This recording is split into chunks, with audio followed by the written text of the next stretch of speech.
All right, New Orleans Bowl. We've got Marshall and Louisiana, the Thundering Herd, the Ragin Cajuns. We've got the Cajuns 6-point favorites here, 52.5 the total in this one. Marshall, of course, denied playing in the Conference USA Championship game because they got romped in the second half by Western Kentucky a couple of weeks ago. And now they're going to have to face this Louisiana Cajuns defense, which is definitely the strength of the team.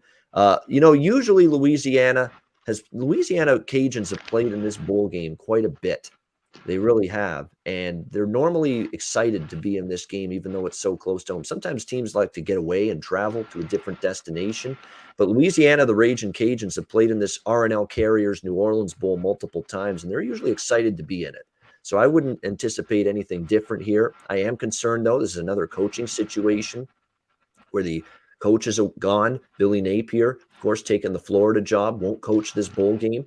That's not necessarily a bet-on situation for me, but I got to admit, I'm not exactly excited about taking Marshall here in what's essentially a home game here for the Cajuns. So it's a tricky game. I mean, probably if all things were equal and Billy Napier didn't get hired by Florida and he was still here with this program coaching them for this bowl game, I'd really like laying the points. Now, I'm not so sure. I'm going to have to wait and see closer to the bowl season, but I'd still lean to the Cajuns laying the points rather than taking this Marshall team. And I believe, again, look at strength of schedule here with these two teams.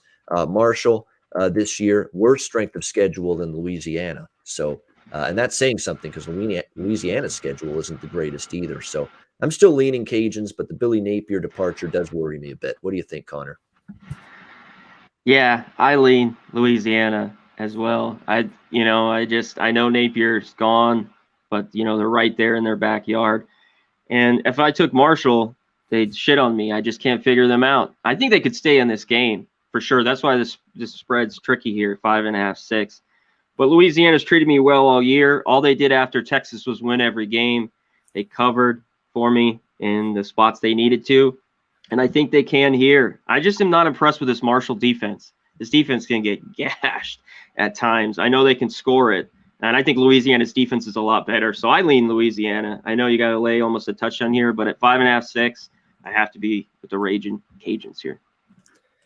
Yeah, as far as the total goes, I'd lean under when it comes to this total. I'm not sure what you're going to get necessarily from this group in terms of this Marshall offense in this game. Because look, they played some really good defense against App State in that Sun Belt Championship game on Saturday. And yes, they were fired up for that game. They did look all in. I agree with that. I don't argue with that. But Billy Napier was on the sideline for that championship game on Saturday. For this game, for this bowl game. So it's a totally different animal when it's all said and done. I want to get a sense, is the chaos with the coaching. I worry about that a little bit. So again, it's just a lean early in the weeks before this game starts with Louisiana. But let's get a sense of what the coaching situation is going to be and the focus is going to be for Louisiana closer to when this game kicks off on December 18th.